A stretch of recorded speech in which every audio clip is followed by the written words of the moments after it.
Life astro के videos को देखने के लिए हमारे चैनल को सब्सक्राइब करें और वीडियोस की नोटिफिकेशंस पाने के लिए बेल बटन को भी दबाएं। अगर कोई आपसे पूछे कि आप करते क्या हैं, तो दरअसल वो ये अंदाज़ा लगा रहा है कि आपको इज्जत कितनी देनी है। बात कड़वी है पर बात सच है कि हम अपने करियर में किस मुकाम पर हैं, हम अपने जीवन में परफॉर्म कैसा कर रहे हैं, ये सीधे सीधे डिसाइड करता है कि हमें इज्जत कितनी मिलेगी और हमें पैसा कितना मिलेगा। और जन्म कुंडली के इशारों को अगर समझ लें तो हम बखूबी ये जान पाते हैं कि दरअसल हमें क्या करने के लिए भेजा गया था और हम भटक के क्या करना शुरू हो चुके हैं। क्योंकि अगर जो करने के लिए हमारा जन्म हुआ है, अपने कुंडली के इशारों को समझ के हम वो चीज़ करनी शुरू कर दें तो निश्चय ही कामयाब होने से हमें कोई नहीं रोक सकता। नमस्कार, मेरा नाम है योगेश शर्मा। बहुत बहुत स्वागत है आपका happy life with Yogesh Sharma में।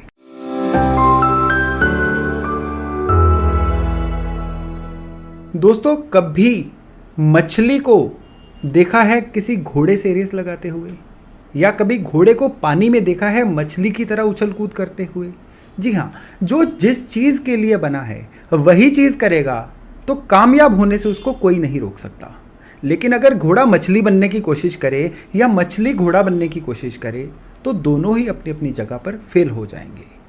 तो आपका बर्थ चार्ट जो है वो क्लियर कट इशारों में नहीं बल्कि लाउडली बता देता है कि असल में आपको क्या करना चाहिए। और आज के वीडियो में हम यही डिस्कस करने वाले हैं। अब बर्थ चार्ट हमें किस तरह से गाइड कर सकता है कि हमें नौकरी या व्यापार में क्या चूज करना चाहिए। यूँ तो बड़े कॉम्बिनेशन हैं, लेकिन इनमें जो कॉम्बिनेशन सबसे प्रोमिनेंट है वो है फर्स्ट हाउस में यानी लग्न में राहु का होना।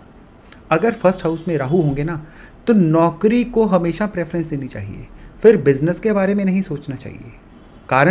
उसका कारण है कि राहु है एक इम्पल्सिव बिहेवियर वाले प्लैनेट। राहु प्लैनेट है इंसान को एकदम से एब्रप्ट सोचने वाले, या कह लीजिए कि ये इंसान ज़्यादातर डिसिप्लिन में नहीं रह पाते। ये आज जो सोच है कल इनकी सोच कुछ डिफरेंट हो सकती है, यानी कुछ मूडीनेस जो है ये इन लोगों में बाकियों से ज़्यादा होती है। और बिजनेस के लिए ये गुण जो हैं ये कहीं पे भी एक्सेप्टेबल नहीं होते। नौकरी में क्या होता है कि जो ऑर्डर मिलता है उसी को पूरा करना होता है, एक गिवन टास्क को पूरा करना होता है। तो इसलिए यहाँ पे लग्न के राहु वाले अगर नौकरी करें तो ये एक किस्म से इनके लिए एक अच्छी ट्रेनिंग भी हो जाती है इनको अपने इस बिहेवियर को सुधारने के लिए। हाँ, नौकरी के कुछ सालों बाद लग्न के राहु वाले अगर फील करें तो फिर ये अपने बिजनेस में आ सकते हैं। लेकिन इन राहु वालों को नौकरी अच्छी सूट कर जाती है और ये कम ही बाद में बिजनेस में आते हुए देखे गए हैं। लग्न के राहु वाले अगर शुरू से ही बिजनेस में जाना चाहें तो यहाँ पे यही सलाह है कि शुरुआत नौकरी से कर लें ताकि इनके बिहेवियर को एक अच्छी सी ट्रेनिंग मिल पाए। लेकिन लग्न के राहु इतने खराब भी नहीं हैं। लग्न के राहु वाले लोग बहुत क्रिएटिव होते हैं, आउट ऑफ द बॉक्स सोचने वाले होते हैं। तो अगर नौकरी में भी ये किसी एड एजेंसी से कांटेक्ट कर लें या किसी ऐसे काम से जुड़ जाएं जहां पे इनकी out of the box thinking को, इनकी क्रिएटिविटी को यूज़ किया जा सके, तो फिर तो ये लग्न के राहु वाले लोग चमत्कार भी कर देते हैं। अपना काम भी करना चाहें तो कोई ऐसा काम करें जिसमें क्रिएटिविटी का पूरा हाथ हो। ये दुनिया से हट के सोचते हैं और दुनिया से हट के ही नतीजे पाते हैं। अब लग्न के राहु वालों को क्या नहीं करना चाहिए?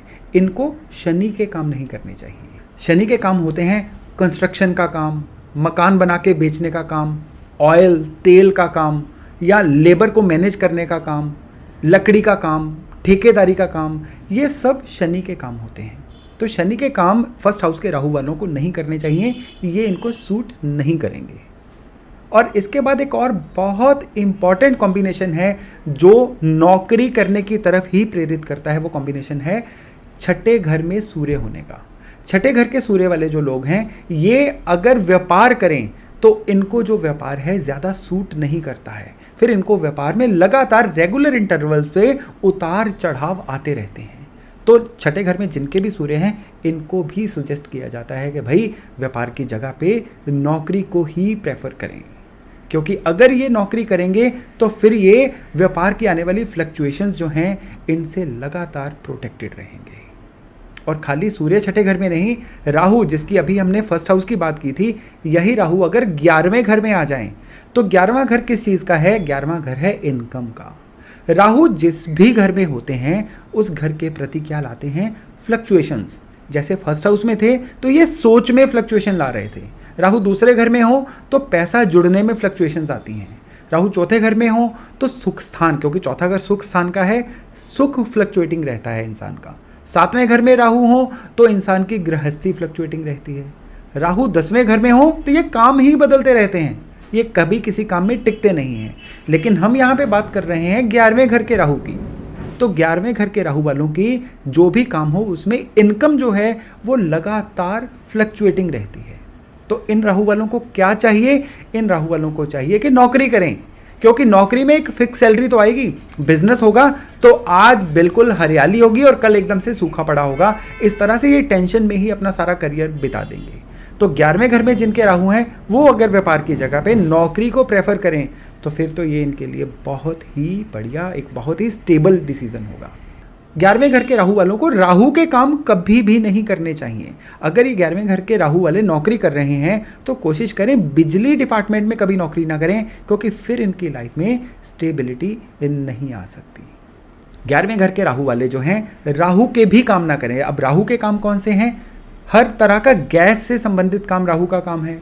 हर तरह से बिजली से संबंधित कोई भी प्रोडक्ट बेचने का काम जो है वो राहु का काम है। इलेक्ट्रॉनिक्स मैन्युफैक्चरिंग का, इलेक्ट्रॉनिक्स रिपेयर का काम, ये भी राहु का काम है। तो 11वें घर के राहु वाले अगर अपने काम में भी हैं तो राहु के काम को तो हरगिज़ मत करें। और इस राहु के अलावा जैसे हमने छठे घर के सूर्य की बात की थी, यही सूर्य बिल्कुल 180 डिग्री अगर 12वें घर में आ जाएं तो फिर ये व्यापार करें या नौकरी, इसमें बराबर का फ़ायदा रहता है। नौकरी करें तो इनकी नौकरी जो होती है किसी बहुत अच्छी अथॉरिटी, हायर स्टैंडर्ड की नौकरी होती है। लेकिन अगर व्यापार करें, व्यापार ऊंचाइयां तो पाता है, लेकिन व्यापार की किस्म के ऊपर डिपेंड करता है कि इनको फ़ायदा मिलेगा या नहीं मिलेगा। 12वें घर के सूर्य वाले अगर तो तैयार माल की ट्रेडिंग करें, यानी कि कोई माल बना हुआ है इसको बेचना है, फिर तो बहुत बढ़िया। लेकिन अगर ये मैन्युफैक्चरिंग में आ जाएं तो फिर इनका कभी भी काम नहीं चलता है। 12वें घर के सूर्य वाले लोग भी अगर शनि के काम करें तो इनके लिए बहुत ऑपोजिट सा ये कॉम्बिनेशन हो जाता है, जो इनके करियर को कभी सेटल नहीं होने देता। यानी अगर सूर्य 12वें घर में है तो जैसे मैंने अभी शुरू में आपको कुछ शनि के काम बताए थे, वो सारे काम हरगिज़ नहीं करने चाहिए। और एडिशनली हाथ से होने वाले कोई काम, जैसे कोई स्कल्पचर आर्टिस्ट है या कोई लेथ मशीन चलाता है जिसमें खुद अपने हाथों से काम करने होते हैं, ये सारे काम 12वें घर के सूर्य वालों को कभी भी सूट नहीं करेंगे। तो ये जिस तरह से मैंने कुछ कॉम्बिनेशन आपको बताए हैं कि ये कॉम्बिनेशन आपको प्रेरित करते हैं कि आपको नौकरी करनी चाहिए या व्यापार करना चाहिए। अगर व्यापार भी करना चाहिए तो किस तरह का करना चाहिए। तो इस तरह से हम देख रहे हैं कि कई ग्रहों के कॉम्बिनेशन हैं जो हमें इशारों में नहीं बल्कि लाउडली क्लियर कट बताते हैं कि दरअसल हमें अपने जीवन में करना क्या चाहिए। दोस्तों, इस तरह के कई और बड़े रोचक कॉम्बिनेशन हैं, अगर आप उनको नोट कर लें, उसको अपने जीवन में अप्लाई कर लें या अपने नियर्स एंड डियर्स के चार्ट देख के उनको ये सुजेशन दे दें, तो यकीन मानिए उनका जीवन बहुत बदल सकता है।